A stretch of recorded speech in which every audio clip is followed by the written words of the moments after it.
Hello. Assalamu alaikum. Ji ayanu, pakhair agale, ni hao, chune shumme, washmale, ohio, gozaimas, guten morgen, hola, bonjour, privyet, kaifal, and a very amazing khush amadi to everybody who's tuned into PTV World and are watching World this morning, alongside the very amazing, the very pretty Maha Makhdoom and Shahzad Khan. Hello, Maha. How are you today? Hello, Shahzad. Assalamu alaikum, everyone. I'm good today.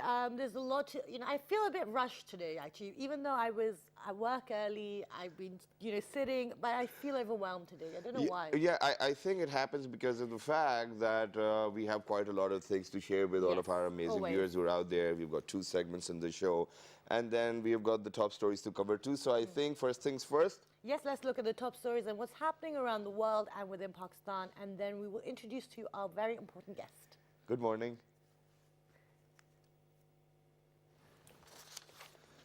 North Korea held the 8th national cooking competition at the Pyongyang Noodle House to commemorate the 76th birth anniversary of its late leader, Kim Jong-il.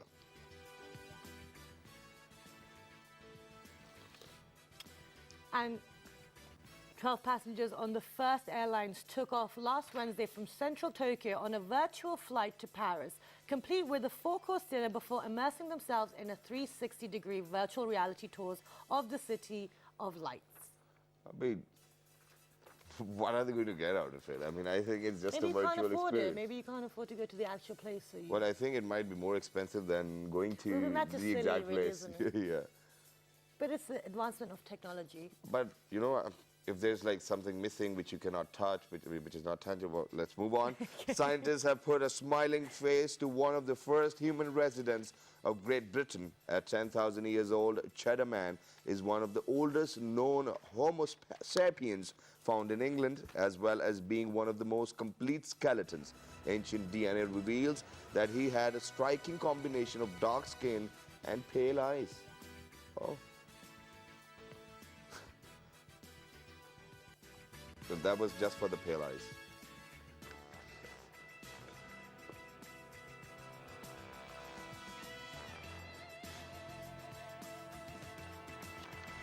It's incredible what we can find out through bones. Yeah. All right, ladies and gentlemen, these were the top stories. Well, it happens because we actually kind of took out like 3 updates, but then, our producer wanted to play another one, but we were like, no, we're not doing it, but leave it. All right, so Maha, what are we talking about today? Today we're talking about something that is very important. We talk about constantly about the importance of looking after our environment, and especially immediately in front of us, our surrounding areas. Within Pakistan, as we know, across the whole world, there's been a huge eradication of, environmentally friendly activities. Yes. We're cutting down trees, we're coal mining still. All of these are having detrimental effects on the planet. But the thing is, with cutting down trees, we need it to sustain ourselves as well. There's a very practical aspect of it all. But however, what we need to do within this country is that if we're going to be utilizing these things, we need to replenish them as well, because trees are a very important terrestrial part of the ecosystem. Exactly, and then at the same time, ladies and gentlemen, what we need to do is that over here within our forests or within, wherever the jungles are, we face this dilemma that, the thinning's actually happening. But right now, we have a small clip about bizarre trees. 10 bizarre trees. Yeah, so that's what we're going to share first of all, and when you guys are going to come back, we're going to be in conversation with somebody who's actually planting fruit trees. Go ahead.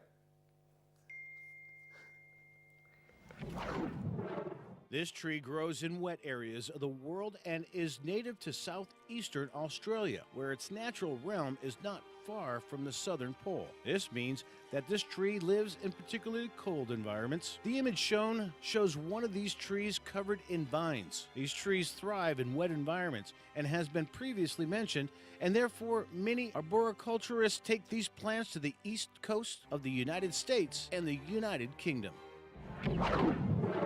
These trees are native to southeastern United States, and they are beautiful examples of how southern trees can be in nature. The largest of these trees is called the angel oak, located in South Carolina, and the majority of these trees are found in the deep south. There are many cousins to this tree that are also spread about the south, but none of them grow the way these live oaks can do, and none of them have the beauty or durability of them. They have many different names, such as the Virginia live oak, Bay live oak, or plateau oak. Overall, this is one of the most beautiful trees that grow in the southern United States. These particular trees are very odd looking, and of the 9 species that exist, 6 of them are only found on the island of Madagascar. The others are located in mainland Africa, and all of these trees are very unique. Their odd shape, with a thick trunk and small bushel of leaves on top, make them a favorite of arboriculturists around the world. The African variety of these trees are located on savannas, and large ecosystems are built around them by the animals native to the area. They are crucial trees in Africa and are found very frequently on Madagascar, where even more species use this jungle variety of baobab to build their homes. This tiny tree is called the bottle tree, and it is native to southern Africa. It is small and grows small seasonal flowers on little branches that protrude from it. Despite its small and cute appearance, it is actually quite deadly. Local native tribes actually use this tree to add a poison tip to their arrows for hunting, as the alkaloids this tree produces are very toxic. It is primarily located in Namibia and Angola, where the environment is not entirely desert, but it is considered a semi-desert region, featuring more greenery than the average desert region. These trees are truly a sight to behold. They stand immensely tall, and their roots are almost entirely above ground, giving them an ancient and weathered look. The tree in this picture is located in the Ta Prohm Temple in Angkor, Cambodia. This tree produces precisely what you think it would, cotton, or at least a cotton-like substance known as kapok fiber. It is grown all over the world, and it is not native to Cambodia by any means. It is native to Asia as a whole and is a very commonly grown tree. These trees grew to be quite massive at 230 feet tall and 9.8 feet in diameter. They are a very versatile and useful tree. The name of this tree literally means juniper tree in Spanish, and they are native to the country of Spain. These trees form in this unique bent fashion due to the high winds in the area which they are native. They are a particularly beautiful tree that takes on an even more impressive form as it grows and is modeled by the winds. Most people don't know that cashews are actually grown on trees that are native to northeastern Brazil. These trees are a type of evergreen that produces a highly toxic fruit. The seed of that fruit is a cashew. You're probably saying to yourself, but a cashew is not a seed, it's a nut. Well, if you thought that, you'd be wrong. The cashew is the seed of a tree that produces a highly poisonous fruit. Fortunately for cashew lovers, the seed itself is absolutely harmless. This was thought to be an extinct tree, and the only remnants of its kind are still remain on Earth intact today were petrified memories of a few living examples in Wollemi National Park in Australia. It is not really a type of pine tree, and it's not even in the pine family. It is actually in the family called Araucariaceae. Until 1994, when living specimens of these trees were found in Australia, they were thought to be extinct, and the oldest fossil records of one dated back over 200 million years ago, back when the dinosaurs still roamed the earth. The dragon blood tree is a fascinating example of nature. Its name comes from the red sap that is held within the veins of the tree. It is native to Socotra archipelago in the Arabian Sea. It is a tall, umbrella-shaped tree that is a close cousin to the palm tree. Sometimes their appearance can be quite odd. For example, you may see one of these umbrella trees, but it would look like the umbrella has been flipped inside out. It has many crisscrossing branches that form the broad canopy of leaves that spread across the top. This tree also produces a type of red berry that provides the same kind of sap as the tree itself. And now for number one. Now, this tree deserves the #1 spot on this list because it is the rarest tree on the entire list. There is only one of these trees left in the world, and that makes it beyond endangered. The last of its species is a female tree, and it will never have the chance to reproduce. Okay, so that was the 10 bizarre trees around the world, and we gave you some information. And, you know, there's a huge importance, but we have so much to cover, so we're going to introduce to you our guests very quickly. But yesterday as well, within Fatima Jinnah, CDA did hold an event where they did plant 760 trees with fruit trees with MASF, which is Muhammad Ali Said Foundation, and we've been supporting them and promoting them as well because it's something, it's a foundation that's giving back to Pakistan, giving back to the people and the citizens without actually taking anything from anyone. Exactly. So without any further ado, ladies and gentlemen, we have been joined by... Shazad, we have the name, we have... Well, I have it. Yes, so you want me to do it? You want me to introduce? Ladies and gentlemen, with us we have Mr. Umar Saeed, who is the Executive Director of Muhammad Ali Saeed Foundation. Hello, assalamu alaikum, how are you? Hello, Shazad and Maha. I'm good. Thank you very much. And thank you very much for joining us. Always a pleasure. And you definitely deserve a big round of applause too. Thank you. Taking this project to CDA, let's start the conversation from there. How did it go? So, you know, we're working on the 1 million fruit tree plantation project. And what we're trying to encourage organizations across Pakistan, especially government organizations, is while we're planting trees, let's make them fruit trees because they're going to give you everything regular trees do plus the fruit. So we've been talking to the CDA about this, and when we found out the CDA is doing their spring plantation festival in Fatima Jinnah Park, we found an opportunity we've been looking for. So we suggested, let's plant fruit trees. Okay. And that was it. And yesterday we ended up planting 760 fruit trees of 4 different types in Fatima Jinnah Park. Wonderful, and that's absolutely fabulous. And it's so great that the government is also taking on this initiative. And, you know, it's really vital and imperative for Pakistan to do that because there has been a huge deforestation that has gone on within the country. But there are lots of things that have been going on. You have been working on multiple projects slowly, but it's not just within Islamabad that you're working with the government. You've now branched out across the... 13 different cities? 13 different That's cities. amazing. Yes. So, and that's a huge growth within only a couple of years. It is. So we've been working for less than 2 years now, and alhamdulillah, by this season we're in 13 cities. And the good thing is the positive response that we're getting from municipalities and administration of different cities, different organizations, different government departments. So we're officially, for instance, partners with the municipality of Bihari, municipality of Narowal, municipality of Gujranwala, municipality of Multan, CDA, I mean, we talked about it. So it's really good to see this, these guys being receptive to something good. So my opinion of these organizations is unlike what we typically hold of them. Okay, no, and that's wonderful. And this is what it's about, giving the whole picture rather than little segments of what's happening within the society and the government. Exactly, but you know, at the same time, since you were earlier on the show too as well, and we've discussed quite a lot of your activities, but if, you know, we have some new viewers out there and they would love to know that why Muhammad Ali Saeed Foundation came into being and why did you initiate it, planting fruit trees all across Pakistan.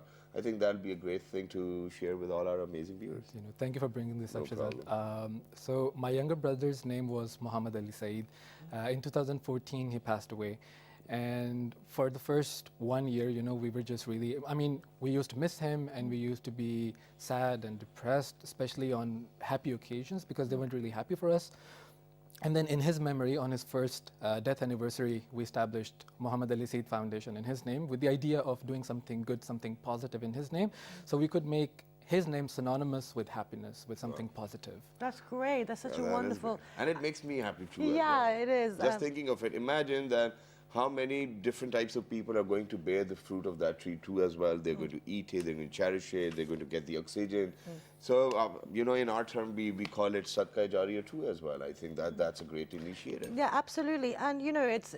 You know, you are the youth of Pakistan. You know, it's about taking it forward as well and giving back to the countries, which is what we were talking about this week as well. We're focusing on how does one play their role. But now, talking about the concept of taking fruit trees, the management and the check and balance of it, before we reach out on how we're making children more receptive to the idea of environment and tree plantation, tell us about how you managed to keep everything up to standard. So, you know, the planting event itself is just the tip of the iceberg. People, for most of our volunteers, that's when it begins and ends. For me, That's where it begins. Because once you've planted the plants, taking them to the adult stage, to their fruit-bearing age, is success for us. So it's very important to put a strong check and balance in place. So what I do is I get WhatsApp updates of pictures of all our plantations from our local partners. And for this purpose, what we've done so far is we're partners with 34 universities across Pakistan with the help of Inter-University Consortium for Promotion of Social Sciences.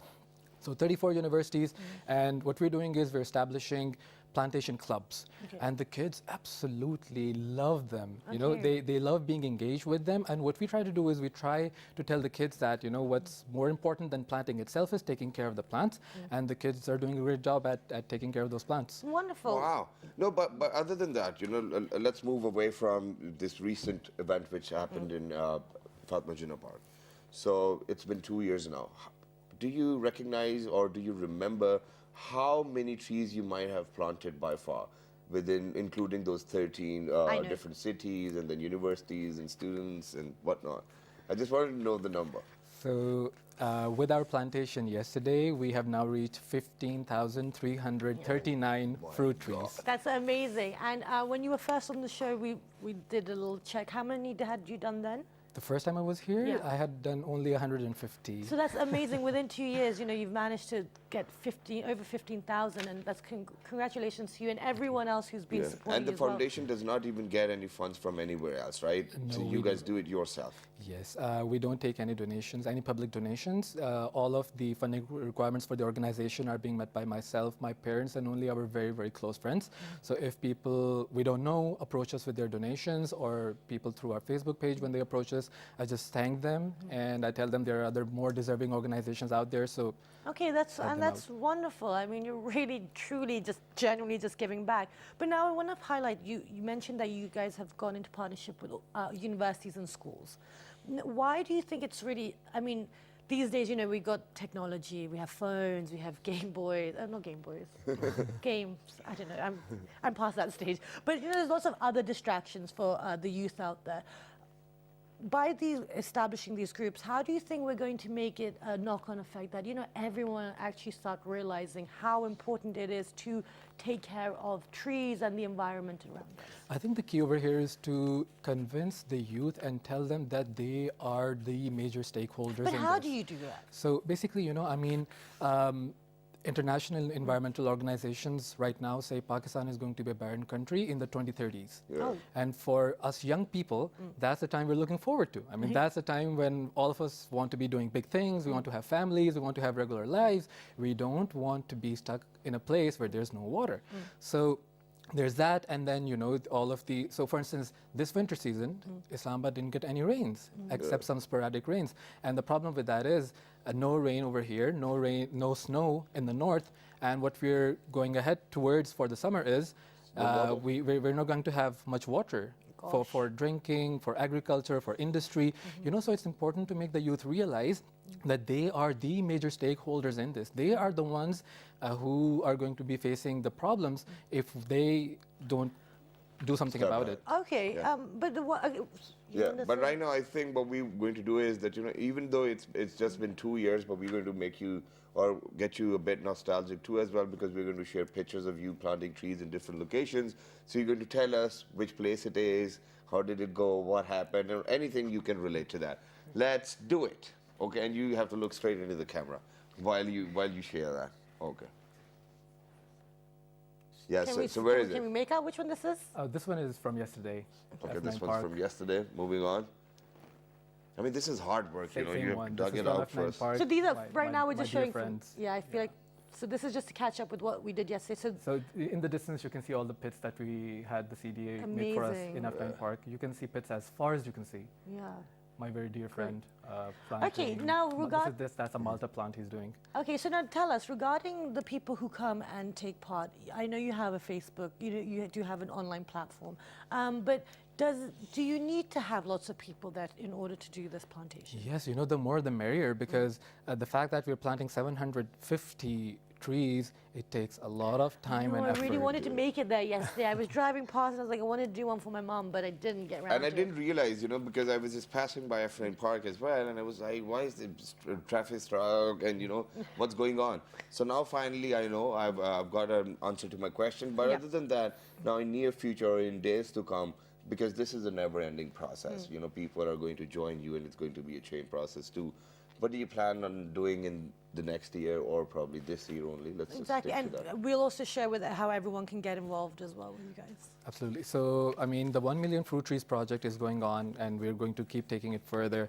I'm going to be traveling to 13 different cities, as we discussed earlier, with the objective of establishing teams that can take care of everything, that can do the planting and other activities. So, 1 million fruit trees project goes on as it is.